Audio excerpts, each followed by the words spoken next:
Hi guys, welcome to my channel. If you are new to this channel, I go by the name of Auntie T, and thank you for tuning in.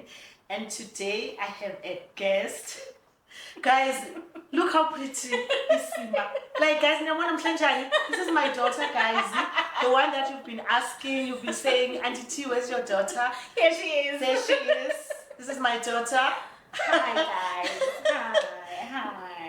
She's not my daughter, guys. My daughter mustn't come and kill me. But she's my internet daughter. Nwabisa, yeah.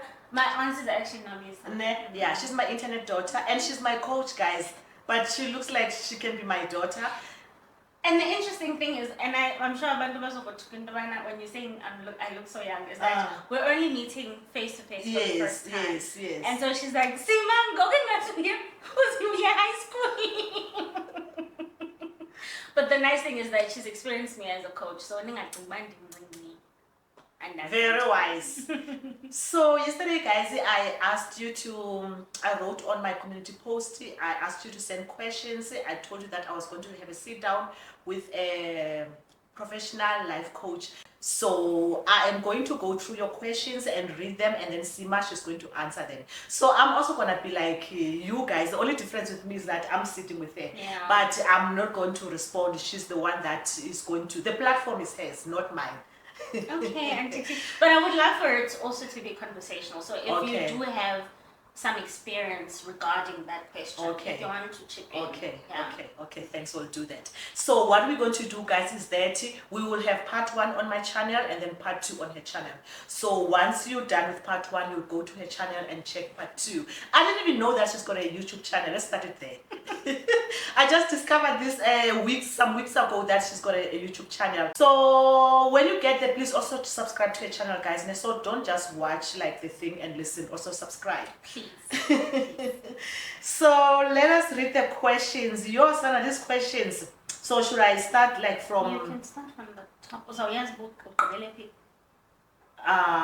yes, yeah. If I start from the top, then I'm gonna know with So this one is say, hi Auntie T, we want the tea. No, can't. No, they want the tea on Auntie T. I read the wrong questions. They want the tea on Auntie T. Yo, there's no tea here. What did my uncle do now? The hangile. Okay, this one, it says, I'm not gonna mention the names. Like it comes from who. So it says how to deal with grief, losing loved ones, grieving a life that never transpired. Ooh, that's a very interesting one, and I think it's interesting because I'm also somewhat in that process where I am grieving people that I've lost in the past 2 years. We've had 2 funerals at Kaya, last year and this year, and I'm also grieving parts of myself that I've lost, I think, in the past maybe 4 years, and I don't know whether I've actually lost them or it's just delayed. There's certain dreams that you have that are delayed. And so I completely get, the question. And to answer the question, one is grief is a part of life. And we must accept that it is a part of life. And one of the most important things about grief that I'm coming to learn, not only in my work, but also as a person, is that grief is simply love taking a seat at the table. Sure. When you are feeling grief for losing something or losing someone, it's because there was love there. At times you may have not known how big the love was, right?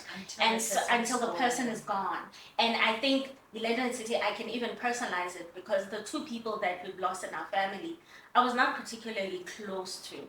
But when they passed on, it dribbled me, that grief. And then the aha moment was, this is love taking a seat at the table. I didn't know that I loved these people so much. I didn't know that they mattered so much. Sure. I also didn't know how much they mattered in making our family what it is. You get what I mean? And so one is to accept that grief is a part of the process. But the second thing is also to acknowledge your emotions. Because grief goes through different stages. And the stages don't come in a chronological manner. In that you're not gonna go, there's a module called the grief grief cycle. I think, and it's got, it's the 5 stages of grief, right? But when they speak about the 5 stages of grief, it's not to say that you're going to feel anger today, tomorrow you're going to feel anxiety, tomorrow or the next day you're going to feel depression. At times, you may feel both those emotions at the same time, right? So it is to learn how to put language into the emotion. What is the emotion that you're feeling right now? Is it anxiety? Is it depression? Is it disappointment? Is it discouragement? Put a name to it. Because once you put a name to it, then you're able to say, Sister Thandi, I need support. Sure. Because I'm feeling this way, right? So it's easy for you to ask for support and ask for help when you know what it is that you're feeling, right? And again, go and seek help. Like if you feel that you're in a depressive state, go and seek therapy. Therapy has been a part of my life for all of my life, since my teenage years. And I encourage for people to go to therapy. It's just that who seem to have a lot of information about things that they don't really know, right? And so be attentive to who you're listening to at the same time. Hey, when you say that now, I feel like I'm one of those people. That is why I wanted you to come, because sometimes we always put our 2 cents, and our 2 cents actually most of the time is not making sense. It's what we think, but it's not really the answer. Like it's not really like for instance, like the grief. I wouldn't have like answered this question about grief the way you were answering it. Yes, Got you. I acknowledge that, Auntie T, but I also think that,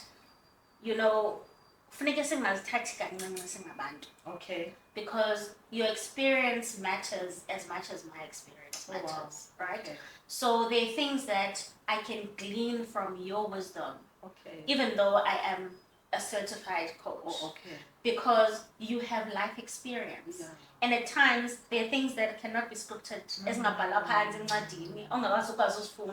And I think that's the thing about grief, is that we didn't go to university or even high school, grief is a part of life.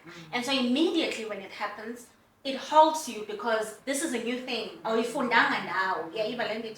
So there's we get to be edified when we can take different sources of information, and then you decipher what is it that works for you.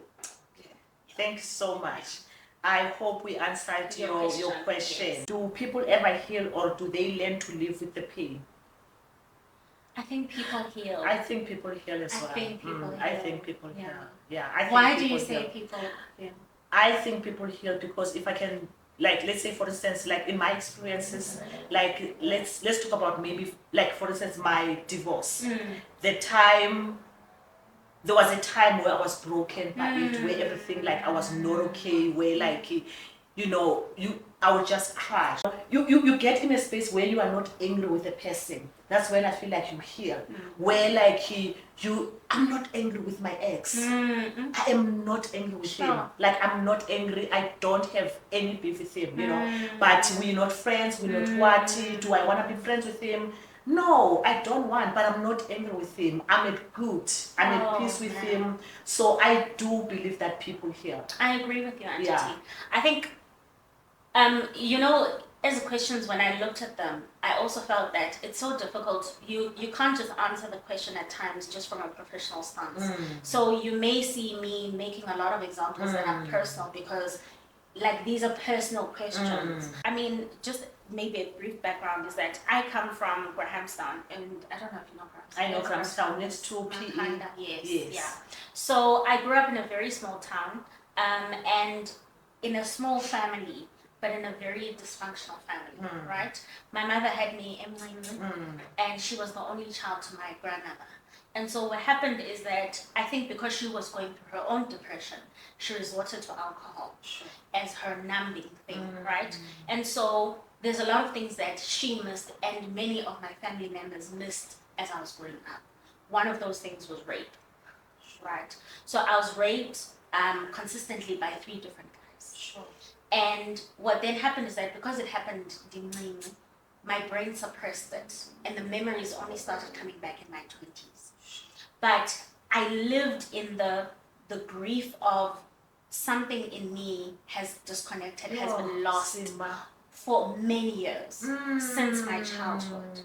And only at 24 did I really unlock what it was, that heavy feeling. And I'm sure there may be people who relate, where you feel like there's just a dark cloud that's hovering you. Even when a good thing happens, uyabuva umnandi but awubuva ncam.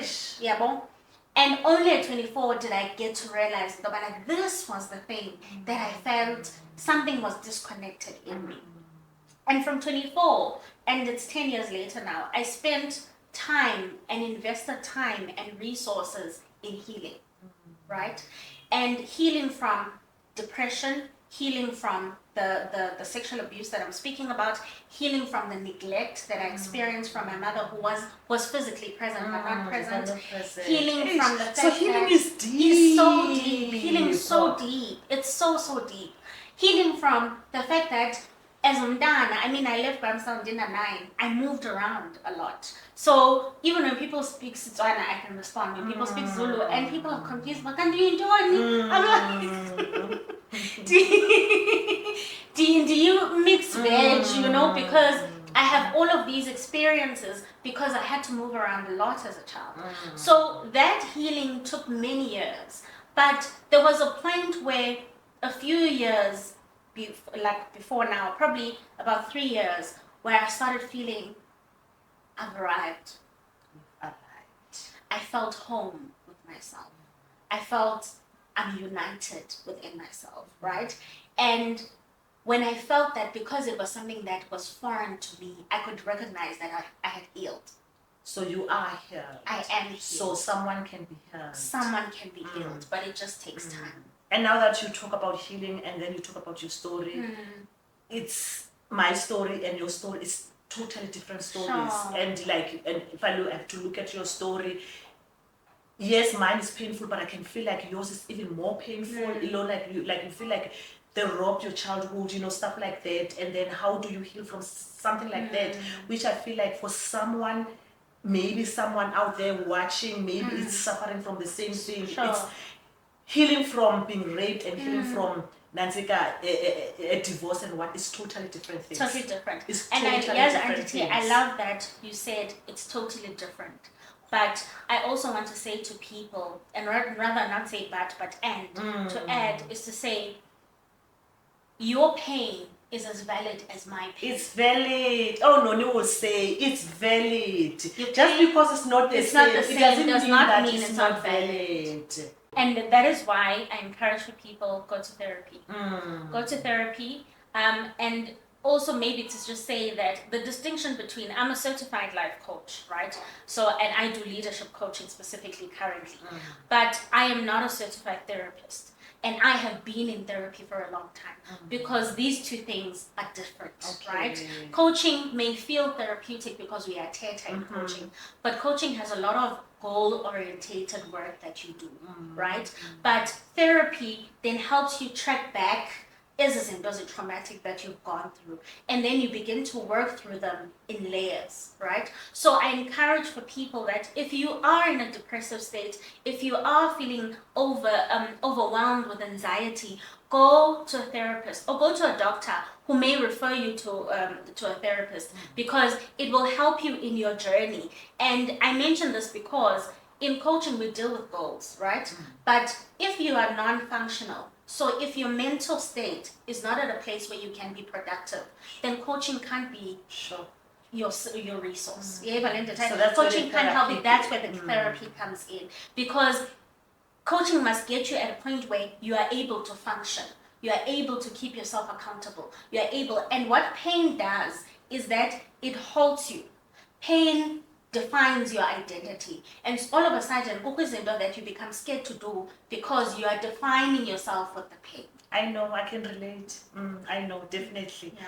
So yeah, thank you, Sima. So this one, it says how to make new friends in late 40s. I'm 48.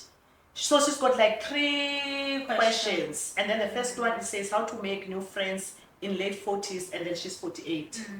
Okay. And then the second one, it says how to deal with toxic environments. And then the third one, how to advise our children on social media pressure. Okay. maybe let's start with the social media because I think it's easy. Yes. You have to teach your children what the family culture is, right? Abantwana bakho bakhula watching you. Abantwana bakho bakhula seeing how you do things. And at times you may not be able to see the fruit of how you're raising your kids now, but at a later stage is ne? And then you begin to see right?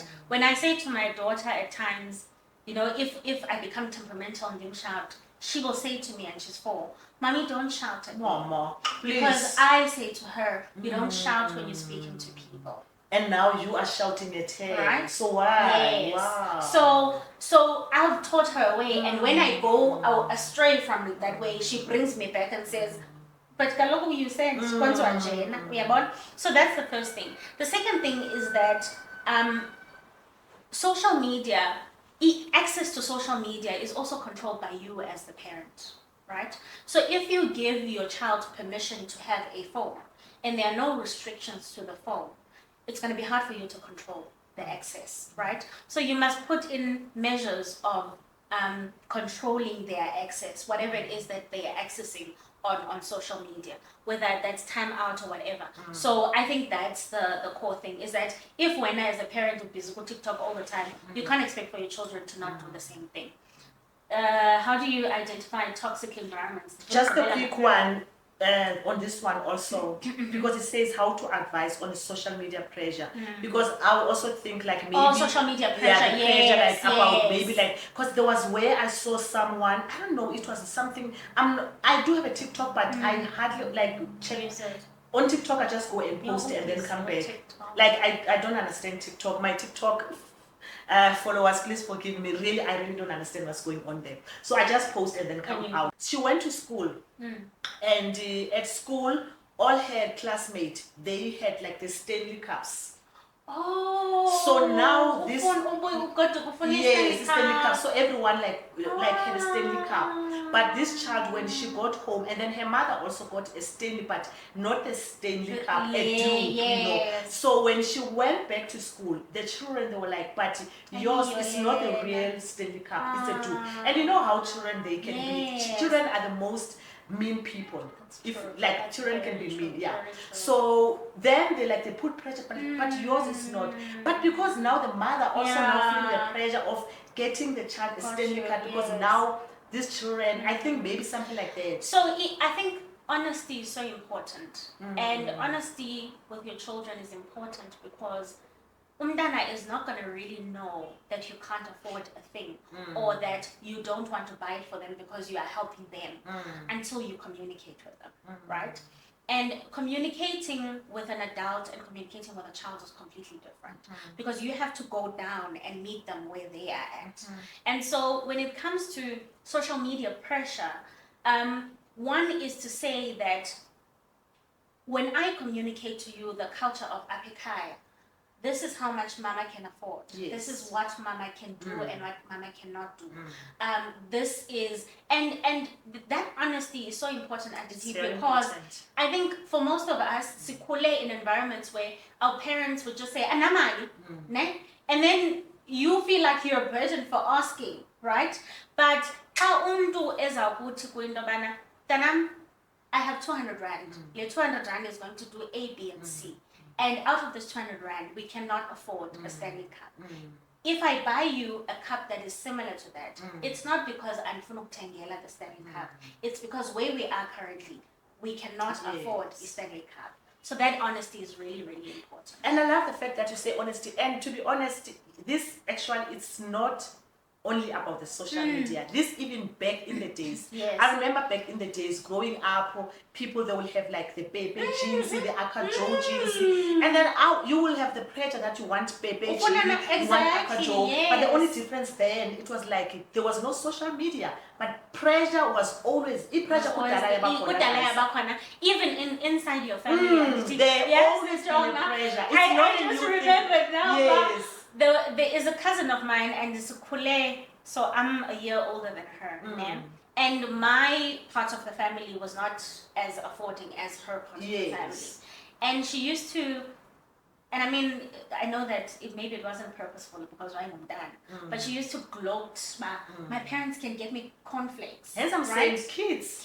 Mean. But never cornflakes, ne? And I remember when my mother got a job as a receptionist, and she asked me, "What do I want? What do I want her to buy?" Cornflakes. And I said, "Cornflakes." I don't even like cornflakes. She's like, I don't even like cornflakes. But in that You wanted cornflakes, and I cornflakes. realized that desire came from the fact that there was this thing, you know, something's always being forced on me, you know, and all of a sudden now it became a desire for me. But I suppose also that's another thing we must check ourselves on and check our children on, is that do you really desire this or do you want it because of people? And to be honest, now that you are saying, Uti, do we really desire it or like do we need it or what? And I find that most of the time people get stuff that they don't need it. Just because of the pressure, like the social media pressure or whatever. And it's not only the kids now. Yes. I think this is one of the things that I shared in a group setting, in a leadership coaching setting. And I was sharing it with executives. But all of them were so shocked when I said it. All of us are just children asking, can I come play with you? All of us. Inside, we are just children who are asking, can I come play with you? Play. So that's the link up. We are playing. We want, because what it's about is belonging. Validation. Yes. Is that now I'm part of the community. I'm part of the community, even mistakenly, but I'm part of the community. I get it. And so when you recognize that sometimes even in your adulthood, you are desiring things because there's a little girl in you that desired that for so long, that felt into Bana. Actually, if on the I would be so happy. And you get to see, but it's not going to make you happy. But you're fulfilling that child's dream in you. Yeah. And this one, it says how to deal with toxic environments. Hey, son of niggas, defining a toxic environment. And the reason why I'm saying that is because sometimes you are the toxic environment. Sure. Sometimes you are the toxic environments. I'm not saying to you. We're not saying to you, but we're just saying generally. In general. Which is so true. Which is so true. And it's a hard pill to swallow. That at times, even when I say to people, if you find yourself changing jobs all the time, and you keep on saying the environment is toxic, the buildings, those organizations, the samile, and you're the one who's moving around. But the common denominator. I like what I just actually like the example that you just made. Like where you each and every time where now you always complain about that people toxicity. like yes, everywhere. But you never try to check self-introspection. Like when the self-introspection, maybe I'm the wrong one. Maybe even in friendship, you always like now when it comes to friendship, I think I'm the toxic one. Yeah, I'm a toxic one in this manner. Now I think I am that friend. I don't like attention. I don't want someone who wants attention. Yes, I don't want someone who wants to speak to me every day. You know? Okay. So maybe I'm toxic. Because like, why don't I want people to speak to me every day? I want my space. I want, if we're friends, like, give me space. Let me miss you. Okay. I wanna miss you. Okay. When good relationship, I realize in relationship I'm the same same. Thing. Yes, I actually realize that in relationship actually I'm the same. I don't mind like not but obviously relationship and friendship you see now it's different. But at the same time, I don't want someone that like during the day sending me to evening you're busy sending me messages, we're communicating. I don't want that. And I feel like you should be working, you're a man. Why are you busy sending me messages? When are you getting time to do this? Sebenza. Leave me busy, we are editor, we are shooter. Now sebenza. Yo, like in stop. What tin. So I think I'm toxic in that manner because I tend to find myself pulling myself away when people give me that much attention. Okay. Yes, because Okay. that attention overwhelms me, Oh. and I don't like Okay. it. And then once it overwhelms me, I get irritable because I'm like, yo, can I breathe?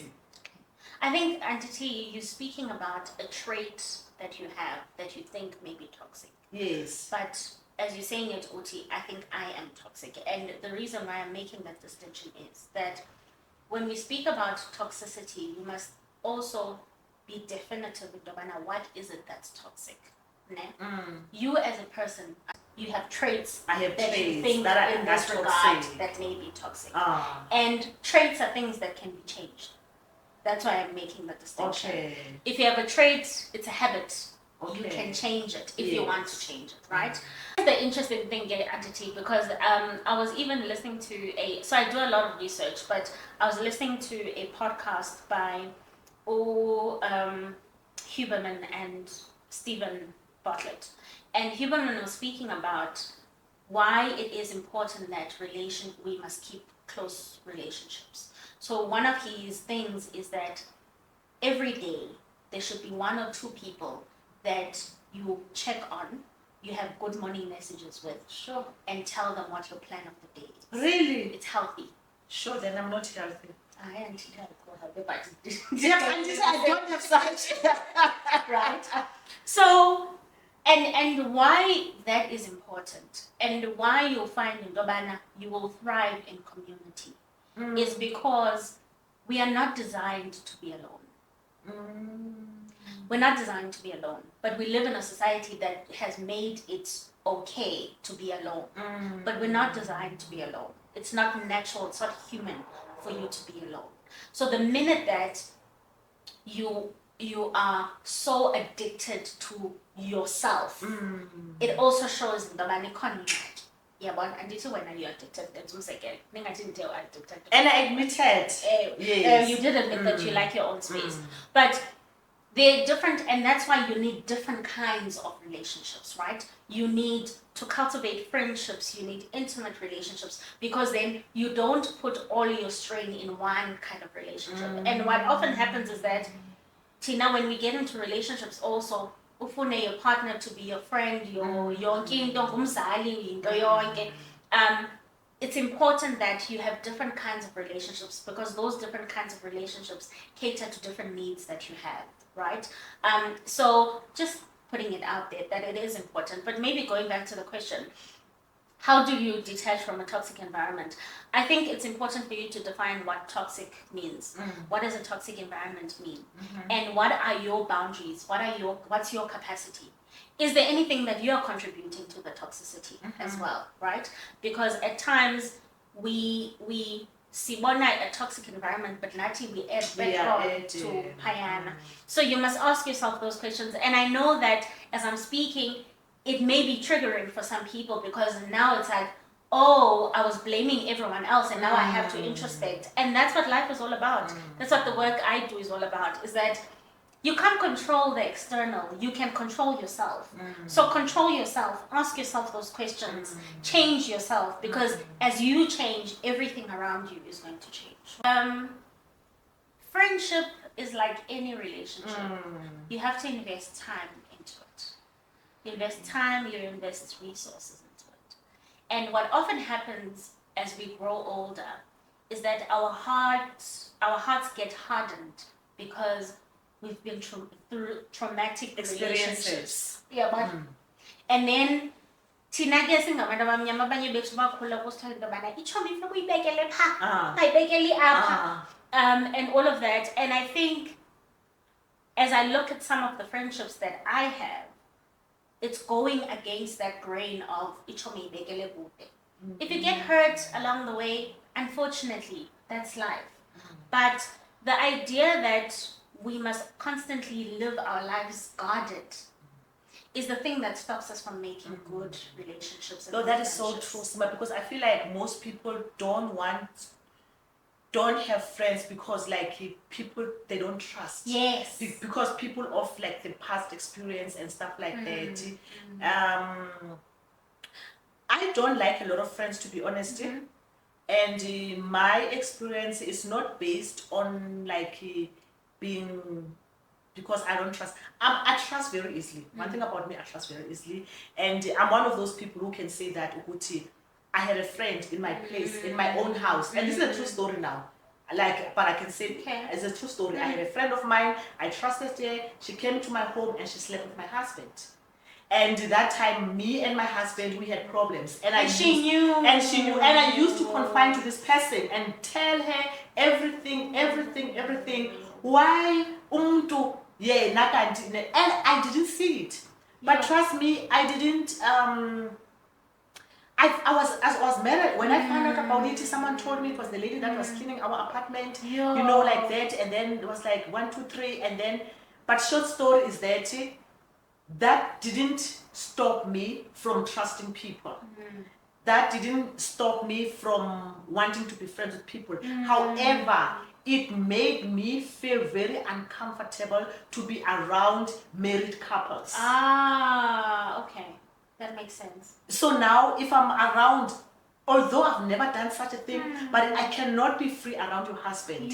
I'm scared to be around your wow, I don't know. That's so crazy. So you internalize something that someone else did to you. I cannot, like, I respect people's like don't like, if like I see your husband, I cannot want to hug your husband. I will want, like, because I just don't know, because now I'm like, I don't, because now, okay, now I'm getting emotional, because I don't know what impression that do men get for them to start wanting to pursue a relationship, pursue a what with someone that you close. And now I don't want to come across, maybe if I'm friendly with that person, maybe I'm also, maybe I don't know how to put it. I hear you. I really hear you. And thank you for sharing that. You're welcome. So it's just one of those things, like I really, I'm just not, even not only like friends, even family. Now, like, I remember there was a time I was with my aunt and then with her husband. When with us, the husband was around and my aunt is like, I'll just go and stay in my room and what because I just don't want to be, you know, in that kind of position and thing. And where I feel like, okay, now, yes, I understand the man is wrong, the woman is wrong. I don't know who's wrong anyway. Both of them are wrong, because it takes two to tango. They're both wrong. So I don't want to point. But all I'm trying to say, Kuti, that doesn't hold me off having, you know, relationships. Yeah, I trust very easily. However, but at the same time, I just feel like I'm just one person who doesn't like a lot of friends. Gotcha. I prefer quality over quantity. That was going to be my point, is that I think it's not about having many friends. Yes. It's about having a quality friends. Yes. Of friends, or 1 or 2 friends that you know are your people. Should something happen to you, even your family knows the first port of call would have been this person, you know. I think that's really important. It's good that you've defined. Yeah, it doesn't mean daily talking. Yes, we don't speak every day, but doesn't mean we're not friends. Because I feel like when we speak every day, this is where also, like, we're gonna end up fighting, because sitata every day, like, it's like Mosia Jola, we are in a relationship. That is why. But also conflict is a part of life. Yeah, but sometimes it's fine. Like if you can avoid it, then it's fine. If you can avoid it, then it's fine. So we'll go to another one. I don't think we answered here how to make friends. Yeah, you just have to be open. Just be open. Put yourself out there. And also examine yourself in terms of, if you do have hurt that you're coming from. It's interesting also that it's the same person who asked about toxic environment. Yes, yeah. Who's struggling to So maybe now we're interrogating Dubana, is there anything that you need to heal, that you need to work in yourself that makes it hard for you to make friends? And then once you've answered those questions, it will be easier for you to then be able to open yourself up to friendships. Sure. And then this one, it says how to navigate motherhood and balancing career and life. How to be brave enough to set boundaries when you are a people pleaser. How to reinvent yourself at every stage in your life. So many questions. Changing interest with career choices over years. But I think the first one and this last one could be combined into one. Okay. Navigating, balancing your career. Yes. And changing interests. Yes. So maybe masakale with how to navigate motherhood and balancing career and life. Sana there is nothing as taxing as having children. Nothing. I don't think there's anything as taxing as having children. And it's even more taxing for, and I'll speak specifically as a Black woman. It's even more taxing as a Black woman because of how we are socialized. Sure. Tina, we are socialized in Dobana.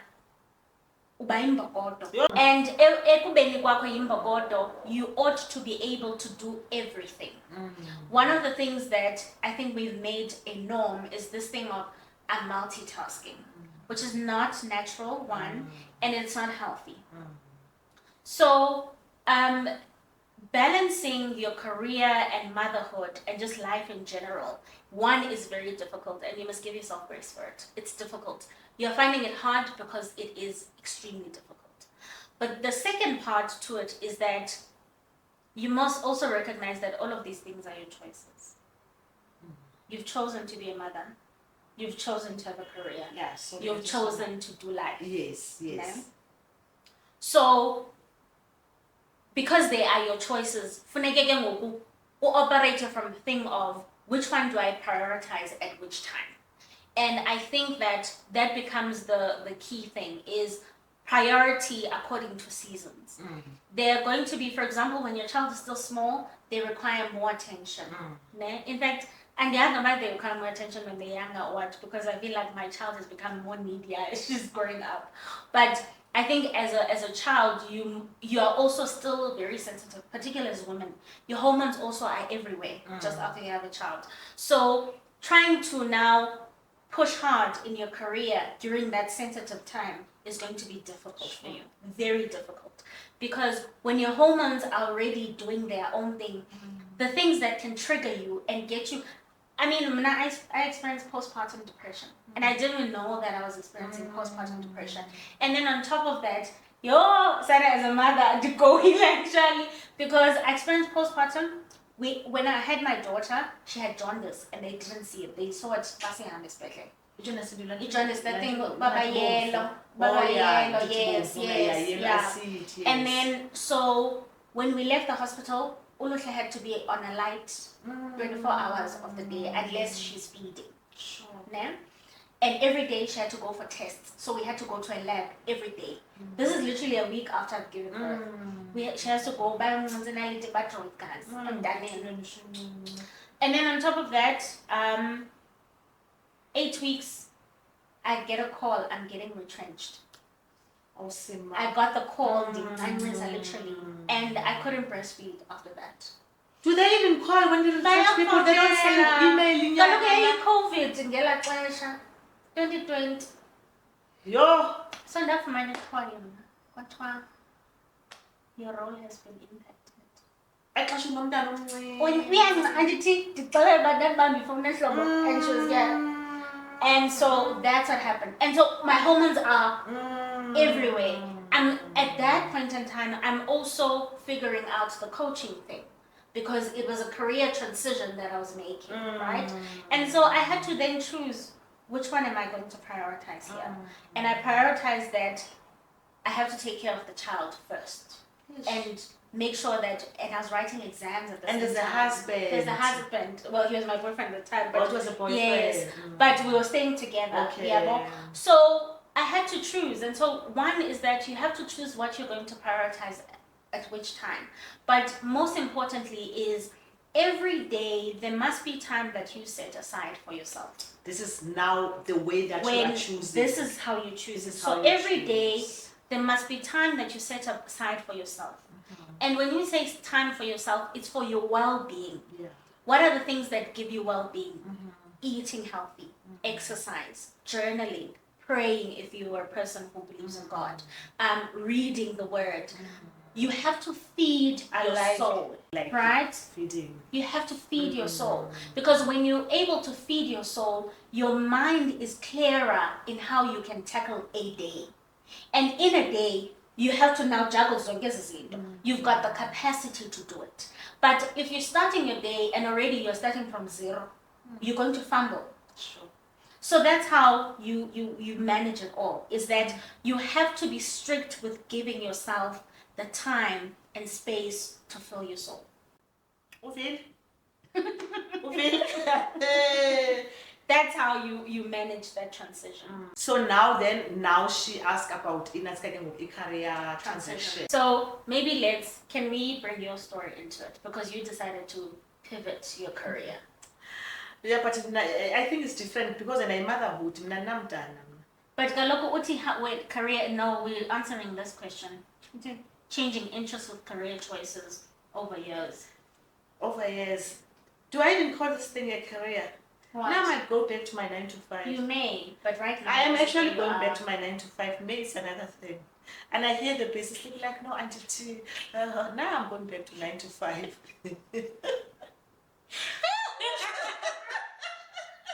Yeah, but there's nothing wrong with you going And I said this, and I'm giving there's you nothing issues, wrong. like, There's nothing wrong. I don't know, but when did you know that it was time to transition? hard.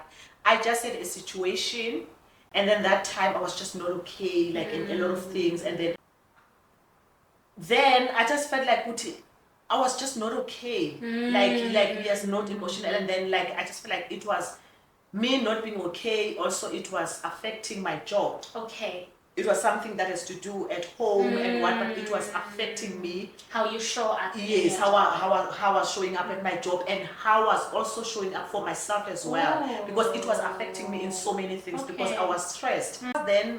Because then I was stressed, then I felt like, you know what, I needed a break. Okay. So I needed a break. And then while I was doing the break, I thought maybe while I'm doing the break, I can do a content creating, making money and see. But it was not something that like I was just sat down for a very long time. But before, even when I do that, I had to check, okay, if I leave my job, I knew content creating will not sustain me for even like starting, obviously the money that I'm making on content creating and my lifestyle. I keep saying that my lifestyle is not expensive, but at the same time, it's not a cheap lifestyle. Yes, you understand? Yes. So it's not like then I'm gonna be like, okay, I can live on 5,000, rent and everything. You can't. I can't, you know. So and yes, I can if I want to, but I don't want to. I don't want to. That's the thing. Yes. Like, guys, you must know what you want. Yes. And what you don't want. That is so important, because what you want and what you don't want becomes the thing that aligns you.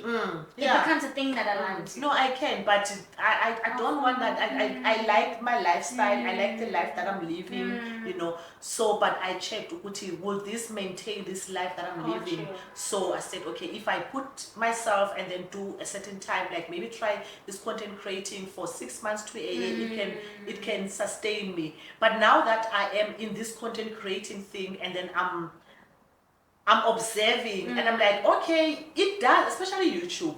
With Instagram, I don't know, like, just a story for another day. But with YouTube, yes, it does have, and it does have a lot of potential where I can see myself like making money just from YouTube, from vlogging. But now I'm still not there yet. Yes. Like I'm still like making like around 8,000 on YouTube. Actually, yesterday I was vlogging because on my previous vlog I was saying that I don't have a medical aid now, because I had to cancel my medical aid that time because then So now I've got a new medical aid again now with Discovery. So now the medical listen. So now with medical aid now, they were like, you know, when they ask you the question, like, because I told them that I think it's Key Plus or Key Plus, something like that. It's the cheapest one. So I was telling them that I want this medical aid, this one, and then the guy was telling me, Kuti, for you to qualify for this medical aid, you need to earn like from 9,000 and then I was like, I'm making 8,000. So I'm like, 8,000? How did I get there? How did I get into making 8,000? But not that it's frustrating me. It's not frustrating but me. It's a new thing. Yes, because I'm like 8,000, because now obviously I cannot get a job that offers me 8,000 and get it. And guys, don't get me wrong, there's nothing wrong with people that are earning 8,000. That's just where I am, you know, like, and compared to how much I used to get. So this is like, even like people from work would be like, Okay, 8,000, obviously, yeah. So, but now, as much as I'm making 8,000, but I can still see myself making more from the 8,000. So it's not like, okay, you're making 8,000 and then it's not moving. It's 8,000.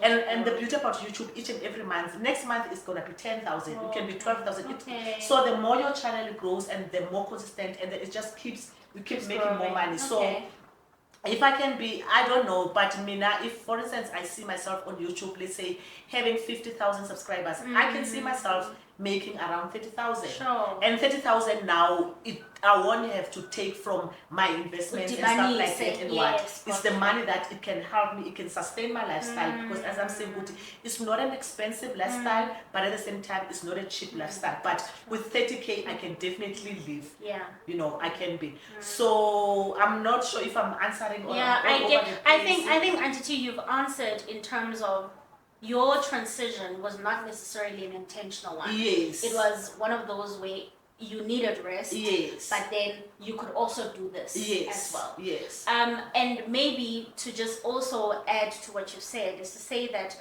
when you're transitioning career-wise, you must recognize that what you just pointed out is actually perfect, which is when you're transitioning in careers, you're going to a place where you're going to start from zero. Yes.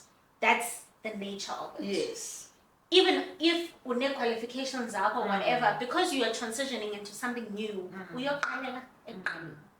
and what tends to be a challenge when people are transitioning careers is that you don't have that recognition in Domana. You haven't been here before, right? You go in with the, I'm going to get in and I'm going to push, right? And then you recognize that you don't have the ability to push because one, you may have the skills for the job, but maybe the job requires way more than just skills, right? And so there are nuances in the job that you're going to learn with time. And so time is an important thing for you to give yourself, right? Time is important. And second thing is clarity in terms of if you are moving from this job or you're moving from this career to another career, what does that transition look like for you? What is the purpose of that transition, right? Now, I did coaching because coaching is a calling for me. And it's a calling for me because every time I'd be invited to speak, people would always ask, are you a coach? I'm doing coaching at the time. And then I went to do research and I found out, oh, okay, this is what coaching is. And then remember, I'm not a coach. And one thing I'm not comfortable with is someone calling me a coach, demanding an access certificate to somebody coach. And that's my thing because I'm addicted to certificates. So I then went on and I studied this coaching thing. But when I studied coaching, it wasn't because I needed the skill as per se, because the skill wasn't natural to me, because it's a gift for me. But I needed something that is going to support the gift that I've got. And so it's to say that sometimes when you're transitioning into something that you are naturally gifted with. For example, you are naturally gifted with being a content creator, right? And like it comes naturally to you. But there are particular things in content creation that you probably are going to need to develop yourself also, right? So and that's the nature of it. So you have to have the openness in Doba. Right? And I'm starting from scratch, and not starting from scratch because I don't have the qualifications, but I'm starting from scratch because this is new and I have not been here before. Yeah, so the importance is understanding what your intention is. Why do you want a career transition? What's pulling you any career that you want to do? And how is this going to affect your responsibilities, your life, your lifestyle, and all of that, right? Yeah, it's like I love what I do and I enjoy what I'm doing. So it doesn't even feel like a work because I love what I'm doing. So even with YouTube, because I love what I'm doing, it doesn't feel like it's a work. It's work. And sometimes I'll be doing, I'm like, Konja, this is work. Yeah. This is what I get paid to do, you know. And it's work, but because I'm enjoying it, when I create YouTube videos, it doesn't feel like ndiyasebenza funeke ndimove around ndithini. I'm like, oh, I never had a day like, oh God, today now I need to do as with my 9 to 5 as well. Like I enjoyed my 9 to 5. Like so I suppose that's the bottom line, is that invest yourself in things that you really love. And I know that, you know, sometimes community, it might sound like we are speaking from a point of privilege, Tina, because you're like, oh well, you get to do what you love. But guys, Auntie T has got a long journey that she's shared with us in terms of, you know, not being employed and all of that. I have my own personal story of like struggling, but at some point you get to realize that there is no life you are chasing all the time. Like you'll be chasing until the day you get to your grave. So find something that you can invest yourself fully in and do that wholeheartedly, and then have boundaries with yourself even, so that if you make promises to yourself, keep to them, you know, keep to them. So people are going to do it for you. If I want to invest myself in content creation, I have to be sure that I'm going to pay the tax for it. I'm going to invest my time into it. I'm going to make sure that I give my best into it, so that if it does work out, it works out knowing that I've done well. But even if it doesn't work out, it's a lesson learned to Dobana. Oh, but I gave my best, so I don't have any regrets, you know. So that's the thing. So that's it, besties. We answered all the questions here. Now we are taking it to Sima's channel. To my channel. To her channel. Guys, I have to say this because I think that we often see people on the screen and you're like, oh my gosh, that person is a kind person. And I've had the privilege of journeying with Auntie T as her coach. So I've also had an intimate kind of journey with her. But even when she asked me, can we record this? I was like, sure, no problem. And then she sends me a message saying, hi Sima, we're going to do part 1 and part 2. Part 2 is going to be on your channel. I was so shocked when you said that, because I really, like, honestly, it wasn't even in my head. And just you being that thoughtful goes to show that you really are Thandi. I'm Thandi. You really are Thandi. You really are Thandi. Thank you. So, why not? We'll take the part 2 too. So we're going to my channel. We're going to her channel. So thank you for watching, guys. Thank you for your support. Thank you for everyone. We'll just take it to her channel. Please like, comment, and subscribe. And watch the ads. So that I make 10,000. So that I make 10,000 next month.